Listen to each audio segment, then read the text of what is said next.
Mayberry never existed, yet an entire country still feels homesick for it. A small town built on kindness instead of conflict. Andy Griffith proved a sitcom could stay gentle and still be great.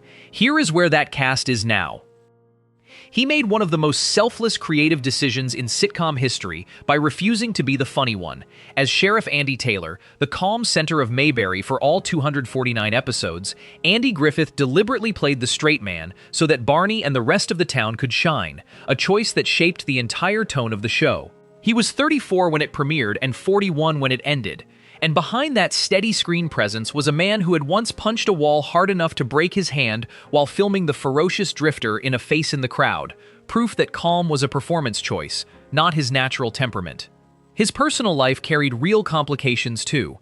He divorced his first wife after 23 years, went through a second marriage that also ended, and found lasting happiness with Cindy Knight in 1983, though longtime crew members always suspected a deeper, unofficial romance with his on-screen love interest, Aneta Corsaut, that never quite became public.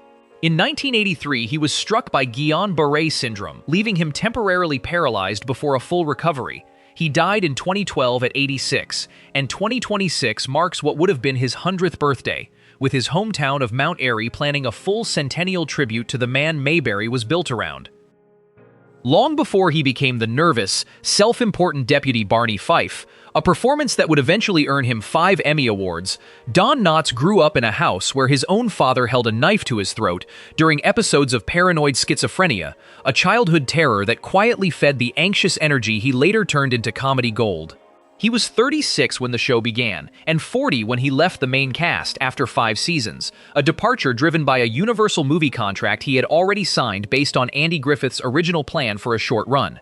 His personal life moved through 2 earlier marriages before he found lasting stability late in life with actress Frances Yarborough in 2002. Few people know he was also a genuine World War II veteran, having served as a drill instructor in the Pacific, an ironic footnote for a man famous for playing someone who could barely hold a gun steady. In his final years, he grew nearly blind from macular degeneration, but kept working anyway, relying on timing and voice to carry performances his eyes no longer could. He died in 2006 at 81, and 2026 marks 20 years since his passing, with his daughter Karen still touring her one-woman show, sharing stories about the father behind Mayberry's most beloved deputy. The warmest woman in Mayberry could barely stand her own co-star. Frances Bavier played Aunt Bee, the apron-clad heart of the Taylor household for all 8 seasons. Yet on set, she and Andy Griffith rarely spoke outside of scenes, her disciplined stage background clashing hard with his practical jokes, until she finally called him before her death to apologize for being difficult all those years. She was 57 when the show premiered, and 65 when it ended. Already a classically trained Broadway actress who had appeared in The Day the Earth Stood Still, and she resented that audiences only ever saw her as a television housekeeper rather than the serious performer she considered herself to be. She never married, and after the show ended she moved to Siler City, North Carolina, sight unseen, retreating into a solitude that grew more severe with age. In her final years, she became a virtual recluse, living alone in a deteriorating house with roughly 14 cats, a stark contrast to the tidy, nurturing home she had once played on screen. She died in 1989 at 86, and her will still provides an annual Christmas bonus to the entire Siler City police force, a quiet, lasting connection to the fictional sheriff's department that made her famous. For 38 years, Jim Nabors loved a man named Stan Cadwallader in near-total secrecy, terrified that revealing his sexuality would end the career that had made him famous as Gomer Pyle, the sweet, naive gas station attendant whose Shazam and Golly became 2 of the most quoted phrases in sitcom history. He was 32 when he joined the cast in 1962, discovered by Andy Griffith performing a hillbilly comedy act at a small cabaret in Santa Monica, an act built on the same warmth that made Gomer instantly beloved. His career expanded far beyond the show, revealing a rich baritone singing voice nobody expected from that speaking style, and for 42 straight years he sang Back Home Again in Indiana live at the start of the Indianapolis 500, becoming one of the most cherished traditions in American motorsports. A liver transplant in 1994 saved his life after a hepatitis diagnosis, and he lived quietly afterward on a macadamia nut farm in Hawaii, far from the pressures of Hollywood. He died in 2017 at 87, but not before he and Stan finally married in Seattle in January 2013, once the law allowed it, closing out decades of hiding with a wedding that let the real Jim Nabors finally live as openly as Gomer always seemed to. George Lindsey was actually sitting in the waiting room hoping to land the role of Gomer Pyle when Jim Nabors walked out with the part instead, and rather than sending him away empty-handed, Andy Griffith remembered him well enough to create an entirely new character just for him, giving Mayberry its beanie-wearing Cary Grant impersonating Cousin Goober. He joined the cast around 1964 at roughly 35, and few viewers would have guessed that the actor playing such a lovable simpleton had actually been a star quarterback on a football scholarship and held a real degree in bioscience before ever considering acting. His marriage to Joanne Herbert lasted 36 years before ending in divorce in 1991, after which he spent the rest of his life with longtime companion Ann Wilson. Career-wise, Goober only grew from there, carrying him into 2 decades on the country variety show Hee Haw and into Disney history as the voice behind characters in the Aristocats and Robin Hood. He also quietly raised more than $1 million for the Alabama Special Olympics, a generosity that rarely made headlines the way his beanie cap did. He died of heart failure in 2012 at 83, and the film festival he founded in Alabama still supports young filmmakers every year in his name. When Don Knotts left the show, the writers had Thelma Lou marry someone else to close out the storyline, and Betty Lynn was reportedly heartbroken by it, convinced that Barney's steady, patient girlfriend belonged with him and nobody else. She appeared in 26 episodes between 1961 and 1966, and as a teenager during World War II, she had actually toured the China-Burma-India Theater with the USO, singing for wounded soldiers while carrying a pistol for protection, a far cry from the gentle Mayberry sweetheart audiences came to know. She never married in real life, joking instead that she was married to the public, and despite her convincing on-screen chemistry with Knotts, the two remained close friends rather than anything more.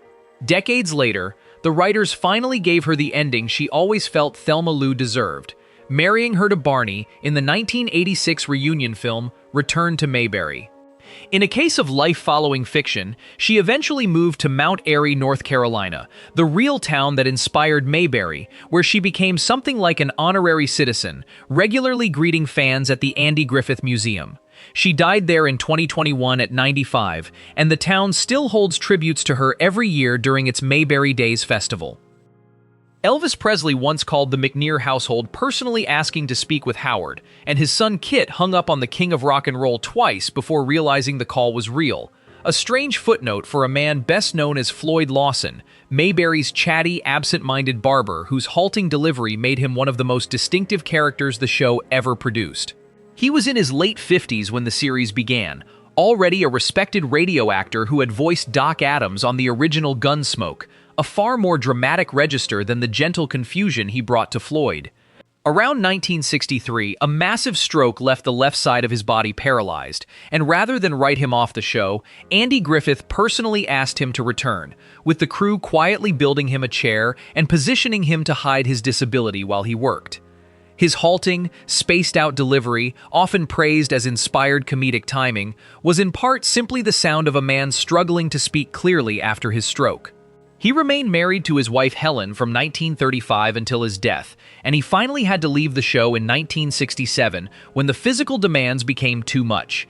He died in 1969 at 63, still remembered by fellow character actors as a masterclass in turning almost nothing into something unforgettable. Fans who only know Jack Dodson as Howard Sprague, Mayberry's fussy, mother-dominated county clerk always trying and failing to seem cool, are often stunned to see him turn up as a truly menacing figure in Sam Peckinpah's violent crime thriller The Getaway, a role that revealed range almost nobody expected from the actor. He joined the cast in 1966, around 35 or 36, discovered by Andy Griffith after a Broadway production of Eugene O'Neill's Huey left a strong impression, and he brought that same theatrical discipline to a role built specifically as a cultured counterpoint to the more rustic Goober. He married Mary Weaver in 1959, a pioneering television art director in her own right who worked on shows like Battlestar Galactica, and the two stayed together until his death. Cast members remembered him as the actor's actor of the group, serious about his craft in exactly the way Howard was serious about his clerk duties, a quiet parallel between performer and character that rarely gets mentioned. He died of heart failure in 1994 at 63, and Howard Sprague has since become something of a cult favorite among longtime Mayberry fans, remembered fondly for his awkward, earnest attempts to be modern in a town that never quite wanted him to change. Long before she became the steady, sharp-minded schoolteacher Helen Crump, the woman who finally gave Andy Taylor a marriage worth watching, Aneta Corsaut had already spent a film fleeing a giant gelatinous alien opposite Steve McQueen in the cult classic The Blob, a fact that still surprises fans who only picture her in Mayberry's classroom. She joined the cast in 1963 around 29 and appeared in 66 episodes, standing her ground against both Andy and Barney in a way none of Andy's earlier girlfriends had managed. She never married, though castmates and later biographies of Griffith described a long, off-and-on affair between the two that ran throughout much of the show's production, an open secret that never became anything more permanent despite reported proposals. Away from acting, she was an avid reader who co-authored a mystery quiz book, and she eventually reunited with Griffith professionally, playing a judge on his later series Matlock. She struggled after Mayberry to escape being typecast as the sweet schoolteacher archetype, a frustration common among performers who found unexpected fame in a small-town setting. She died of cancer in 1995, just days after her 62nd birthday, closing out a life that had once seen her scream from a monster and later marry the most beloved sheriff on television. Fans loved Otis Campbell so much that they used to mail Hal Smith bottles of liquor, mistaking his convincing stagger and slurred speech for lived experience, when in truth the man playing Mayberry's town drunk for 32 episodes was a lifelong teetotaler who rarely touched a drop. He built the character's wobble purely through observation, a detail that made his eventual exit from the show almost inevitable, since temperance groups and sponsors grew uncomfortable with a jailhouse regular treating incarceration like a hotel stay. Away from Mayberry, he quietly became one of the most prolific voice actors in animation history, giving life to Owl in Winnie the Pooh, and later stepping into the role of Goofy after the original voice actor passed away. He married Louise Smith in 1936, and the two stayed together for 56 years, a devotion that outlasted nearly everything else in his long career. When Louise died in 1992, friends said something in him quietly went out, the performer's spark he had carried through decades of work simply gone. He died 2 years later, in 1994 at 77, reportedly of a broken heart layered over a heart attack. A quiet ending for a man who had spent his career pretending to be someone he never actually was. Nobody watching Emmett Clark shuffle around his fix-it shop would have guessed the actor playing him could still throw a flawless silent film pratfall between takes, since Paul Hartman spent decades before Mayberry as one of the most celebrated comedic dancers in American entertainment. He joined the show in its 8th season, around 63, brought in specifically to fill the grumpier, more cynical space Howard McNear's Floyd had left behind after his health declined. Long before Mayberry, Hartman and his wife Dorothy had been the Hartmans, a headlining vaudeville and Broadway dance duo, and he won a Tony Award in 1948 for his performance in Angel in the Wings, a level of theatrical pedigree rarely seen in a small-town sitcom. Dorothy died in 1957, and he later remarried, to Abbott Reeve in 1962, carrying the discipline of his dancing years into a much quieter final chapter of his career. Colleagues often said his stillness as Emmett was its own kind of performance, a controlled economy of movement from a man who had spent most of his life doing the exact opposite on stage. He died in 1973 at 69, grateful, by all accounts, simply for the steady work Mayberry gave him after a lifetime spent chasing the spotlight. On screen, Clara Edwards and Aunt Bee traded pickle recipes and gentle rivalries as Mayberry's closest friends, but behind the scenes it was Hope Summers who often had to smooth things over, acting as a quiet buffer between the notoriously prickly Frances Bavier and the rest of the cast. She played Clara across 32 episodes, a woman defined by her pickle ribbon ambitions and her devotion to the church organ, and Summers herself didn't find national fame until she was already in her 60s, a late arrival after decades spent founding her own regional theater troupe back in Evanston, Illinois. She had been widowed after her marriage to Claude Whiffen ended, and she poured much of that later independence into her career instead, becoming a familiar face on Bewitched and The Rifleman before landing her most recognizable post-Mayberry role as Mrs. Hasty in a long-running series of cleaning product commercials. Unlike her on-screen counterpart, she had real musical training from her time at Northwestern's School of Speech, giving her organ scenes an authenticity that audiences never realized was real musical skill rather than performance. She died in 1979 at 81, a career built almost entirely on patience, arriving late to fame and still managing to leave behind a face people recognized everywhere. A classically trained Jewish actor from the Bronx seems like an unlikely candidate to create one of television's most iconic Appalachian hillbillies. Yet Howard Morris turned Ernest T. Bass, the rock-throwing, rhyme-spouting mountain man obsessed with finding a sweetheart, into an unforgettable character across just 5 episodes. He was around 44 to 47 when he filmed those appearances, having built his early reputation on Sid Caesar's Your Show of Shows before quietly becoming one of Mayberry's most trusted directors, occasionally guiding entire episodes from behind the camera. His personal life moved through 5 marriages, a restlessness that friends attributed to an intense, almost manic perfectionism carried over from a childhood shaped by his father's death during the Great Depression.